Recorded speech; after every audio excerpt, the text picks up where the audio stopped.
ini kita menyadarkan diri kita, terlebih lagi yang berceramah, jangan kau hanya sampai menyampaikan ayat saja. Hai Abdul Samad, apakah kau yang bicara itu hatimu sudah hidup? Senantiasa merasakan diri, aku orang paling hina, aku orang paling kotor, ditempelkan kening ke lantai di tempat yang diinjak tapak kaki, mengatakan bahwa aku bukan siapa-siapa. Ketika engkau merasa dirimu tinggi di atas, kau bukan apa-apa, karena yang paling tinggi di badanmu pun kau tempelkan. Tapi saat kau jatuh, rendah, down, stres, kau jangan merasa rendah, karena kau tegak berdiri di hadapan Allah. Kau angkat dua tangan, Allah Akbar. Di dalam diri ini disebut dia dengan qalb. Kenapa disebut qalb? Orang Arab menyebut qalb qallaba, karena sifatnya berbolak-balik. Pada saat selesai salat, astaghfirullahalazim, tidak ada yang paling bersih, dia bersih. Tapi pada saat petang sore hari, yusbihu mu'minan, paginya putih, bersih, tak bernoda. Wa yumsi kafiran, petangnya hitam. Makanya dari pagi dibersihkan. Solat subuh bersih, solat zuhur bersih, condong matahari solat asar bersih, tenggelam matahari solat maghrib bersih, sempurna gelap malam solat isya bersih, tengah malam bangun tahajud munajat, di tengah malam orang tertidur. Wa tusalli bil laili wan nasu niyam, engkau tegak di waktu malam di saat orang semua sedang tenggelam dalam lelap tidur panjang, tapi engkau menangis meratap mengenang dosa begitu banyak. Sab'atun yuzilluhumullah, di antara 7 yang mendapatkan naungan Allah. Yauma la zilla illa zilluh, hari itu tak ada naungan kecuali naungan Allah. Di antara yang mendapatkan naungan itu adalah rajulun zakarallah, orang yang berzikir, munajat, muhasabah diri di tengah malam, sunyi, sepi, fafadat ainahu, menetes air matanya. Berapa banyak sudah harta dititipkan Allah, satu pun tak dipakai. Umur diberikan Allah 40, 60, 70. Berapa yang kupakai untuk menolong agama Allah? Berapa yang kupakai untuk mengingat Allah? Mata, tangan, telinga, kaki akan diminta tanggung jawab di hadapan Allah. Al-yawma nakhtimu ala afwahihim, mulut terkunci, wa tukallimuna aydihim, tangan akan bicara, wa tashhadu arjuluhum, kaki akan bersaksi di hadapan Allah. Siapa yang bisa menolong waktu itu? Kalau pernah tangan ini saat punya kekuasaan, satu coretan tanda tangan bisa mempermudah urusan masjid.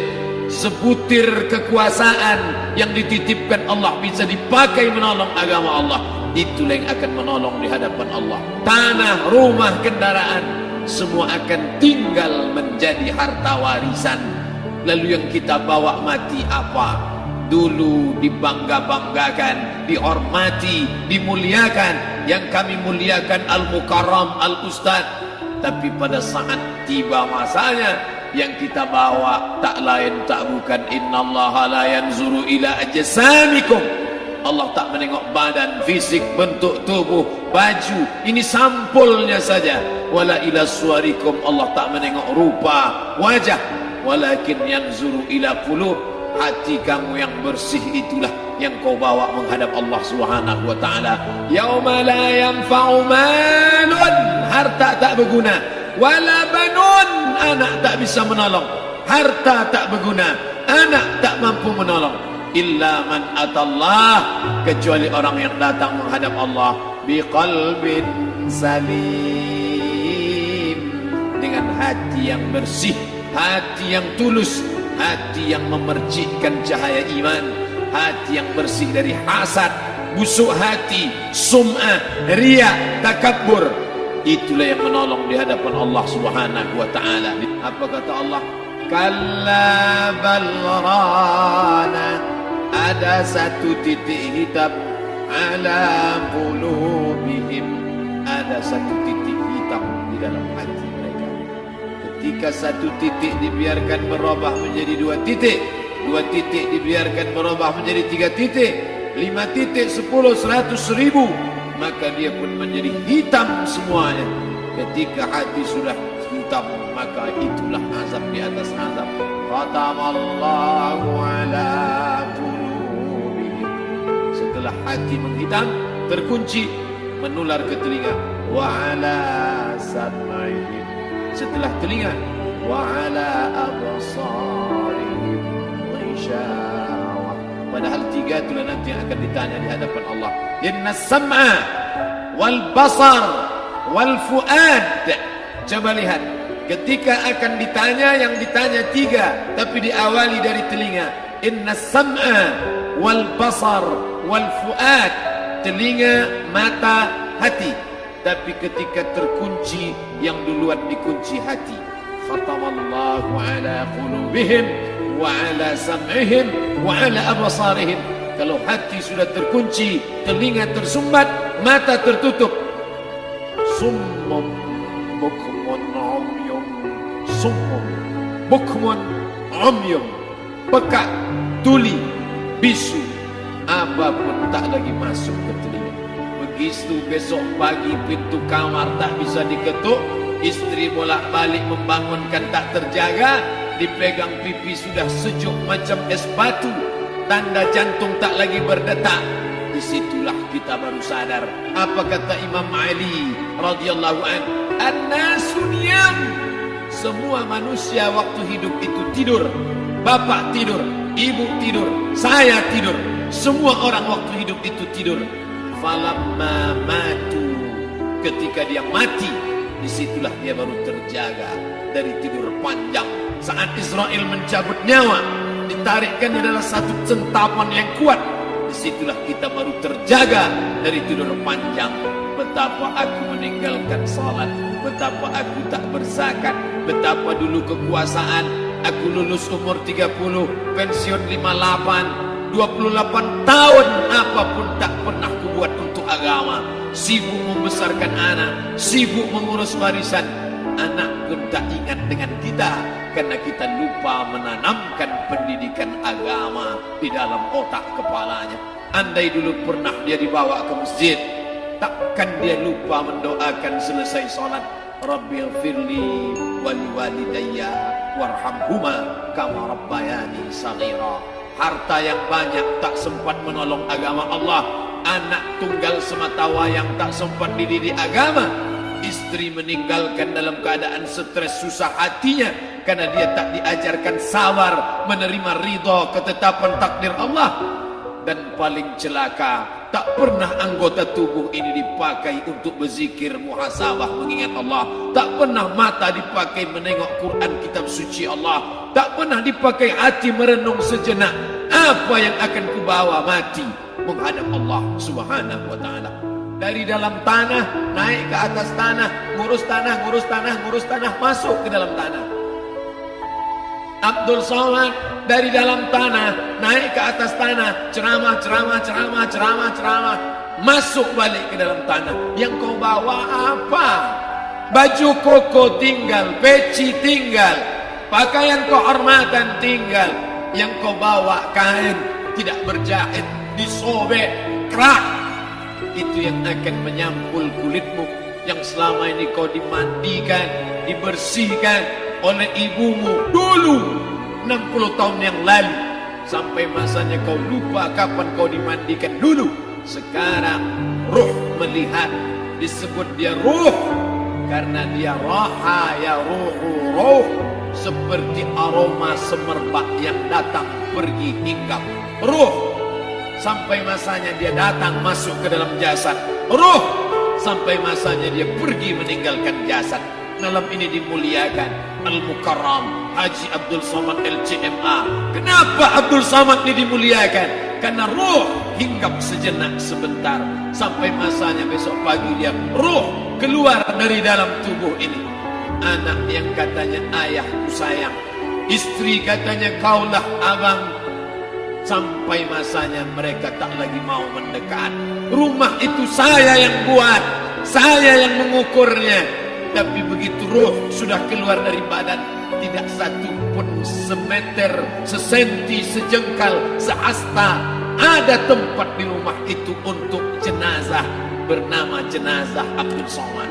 Dulu orang bertanya, rumah Ustadz Somad di mana? Hari ini orang tidak lagi bertanya, tak lagi menyebut nama. Orang sudah mengatakan kuburnya mana. Mana? Kawan, sahabat, andai tolan, anak menantu, teman sekantor, semuanya pergi meninggalkan. Yang tetap dibawa, kalau pernah kaki melangkah salat berjamaah di masjid, kalau pernah tangan mengusap kepala anak yatim, kalau pernah tangan mengucap subhanallah. Nanti di akhir tausiah kita akan berzikir, munajat, muhasabah diri, berdoa, mengenang apa yang akan kita bawa menghadap Allah Subhanahu wa taala.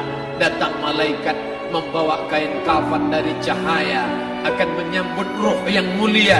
Hadis riwayat Ahmad bin Ambal dalam kitab Al-Musnad, turun malaikat berlomba-lomba membawa kain putih dari cahaya, menunggu ruh akan keluar. Ruh menetes seperti embun di ujung daun. Daun tidak bergoyang, ranting tidak patah. Ruh menetes pelan turun ke dalam kain kafan, dibawa malaikat ke pintu langit. Tak sabar mereka menyambut. Inikah dia yang selama ini berjamaah? Inikah yang dulu ketika dititipkan kekuasaan menolong agama Allah? Kam min masyhurin fil ardi walam yakun ma'rufan fis sama. Berapa banyak yang masyhur terkenal di bumi, malaikat tak mengenal dia. Ini roh siapa? Tapi ini bukan LCMA, dia bukan ustaz, dia bukan ulama, tapi imannya dalam. Kekuasaan dipakai menolong agama Allah, ruhnya keluar di bawah. Semua malaikat mengucapkan salam. Inilah orang yang selama ini kami tunggu-tunggu. Catatannya sudah lama. Setiap pagi petang malaikat subuh membawa catatan namanya, malaikat malam membawa catatan namanya. Kami merindukannya. Begitu orang-orang yang masyhur di langit tapi tak dikenal makhluk bumi. Tapi ada sebaliknya, yang rohnya disentapkan, ditarik malaikat dengan begitu tarikan yang sangat kuat.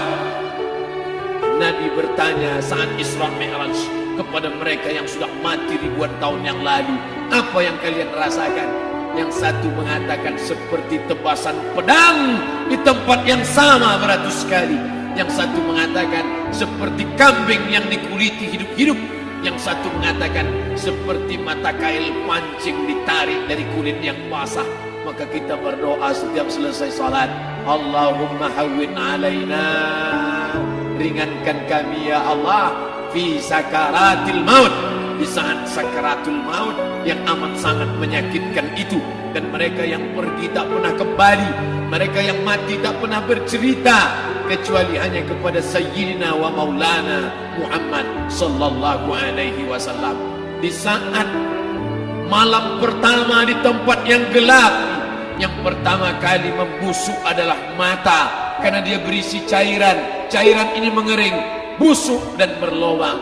Lalu kemudian usus sebulan di dalam tanah, mulai dia menggelembung masuk angin dan dia meletus pecah. Cacing-cacing tanah mulai datang menggerogoti, memakan.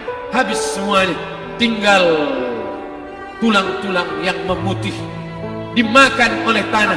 Siap tak siap, suka tak suka, kau akan didatangkan. Apa yang akan ditanya oleh Allah? Perbuatanmu, amalmu. Faman ya'mal mithqala dzarratin khairan yarah. Sebesar biji sawi, sebesar ujung rambut, kau aniaya orang, kau makan titik puluh keringatnya. U'tul ajira ajrahu, berikan upah pekerjamu, gaji tukang panenmu, gaji tukang cuci setrikamu. Kau makan, kau tahan 3 bulan. Dia tak menuntut, dia senyum. Dia hanya mampu mengadu kepada Allah. Tapi titik peluhnya yang keringatnya, air matanya akan kau balas di hadapan Allah Subhanahu wa ta'ala. Di saat itu tak ada siapa bisa menolong. Hari ini uangmu banyak, kau bayar pengacara handal 1 jam 100 juta, bebas tanpa syarat. Tapi di hadapan Allah semua akan bersaksi. Al-yawma nakhtimu ala, lidah yang selama ini pandai bicara dikunci, ditutup Allah Ta'ala yang akan bicara. Wa tukallimuna aydihim wa tashhadu arjuluhum, kaki akan bersaksi, tangan akan bicara. Bima kanu yaksibun, yang pernah dilakukan di masa yang lalu. Mata melihat seolah-olah nyata perbuatan itu pernah dilakukan dulu. Kita lupa, kita tak ingat, tapi catatan malaikat terlalu terang benderang. Wa in kullun lamma jami'un ladaina muhdarun. Catatan dibaca sampai-sampai orang itu tak percaya. Ma li hadzal kitab, kenapa buku catatan saya ini la yughadiru saghiratan, yang kecil-kecil, wala kabiratan, yang besar-besar, ahsaha, semua tercatat dalam buku catatan yang nyata. Dalam surat Al-Isra apa kata Allah? Iqra. Hari ini kalau dikatakan Iqra, baca Quran, Iqra, baca Yasin. Malam Jumat Iqra, baca surat Al-Kahfi. Tapi sampai hari itu Yasin tak bermakna, Al-Kahfi tak lagi disuruh baca karena hidup sudah berakhir. Iqra, baca. Apa yang kau baca? Kafa binafsikal yawma alaika hasiba. Baca buku catatan amal. Sampulnya dosa, isinya dosa. Catatan kakinya dosa, sampul penutupnya dosa, bibliografinya dosa. Sampai ia pun tidak percaya, kenapa aku hidup hanya dosa saja. Saat itu dia mendengar teriakan azab, saat itu dia menyaksikan pekikan teriakan sakitnya siksa, teriakan pekikan orang yang masuk ke dalam neraka jahanam. Rabbana, ya Tuhan kami, absarna, mata kami sudah melihat azab, wa sami'na, telinga kami sudah mendengar sakitnya pekikan teriakan jeritan. Farji'na, balikkan lagi kami ke dunia. Na'mal salihan, kami ingin amal saleh, kami ingin bantu masjid, kami ingin sekolahkan anak yatim, kami ingin muliakan fakir miskin, kami ingin bantu panti jompo. Farji'na, balikkan lagi kami dunia. Kami ingin salat tahajud, kami ingin tahiyatul masjid, kami ingin puasa sunnah. Saat itu penyesalan tak lagi berguna. Na'mal salihan, kami ingin amal saleh. Andai kau beri kami tenggat waktu ya Allah, laula akhartani, kalau kau beri aku waktu, ila ajalin qarib, aku tak minta hidup 1000 tahun, ila ajalin qarib, sebentar saja kau hidupkan aku ya Allah. Memangnya kalau ku tambah hidupmu kau mau apa? Fa as-saddaqa, aku mau bersedekah, wa akum minas salihin, aku ingin jadi orang saleh. Tapi hari itu tidak berguna. Di situ orang baru tahu apa yang pernah dilakukan dulu, yang di masa lalu tak ada cara lain kecuali malam ini kita bertaubat, taubat nasuha, mandi, solat sunat taubat. Ma min muslimin yuznibu dzamban, ada orang silap, khilaf, buat dosa, salah. Siapa yang tak pernah salah? Sedangkan datuk moyang kita Adam pun salah, tapi dia mengetahui, sadar salahnya. Dia berdoa, Rabbana zalamna anfusana, kami sudah menzalimi diri kami. Fa illam taghfir lana, kalau kau tidak mengampuni kami, wa tarhamna, kalau kau tidak merahmati kami, dan nakunanna minal khasirin, kami termasuk orang yang rugi ya Allah. Maka malam ini kita bermunajat kepada Allah, berdoa, mengenang masa lalu, bergelimang dosa, besok tak akan kita ulang. Kita minta ampun kepada Allah Subhanahu wa taala. Astaghfirullahalazim. Astaghfirullahalazim. Astaghfirullahalazim. Ampunkan silap salah kami ya Allah. Astaghfirullahalazim. Astaghfirullahalazim.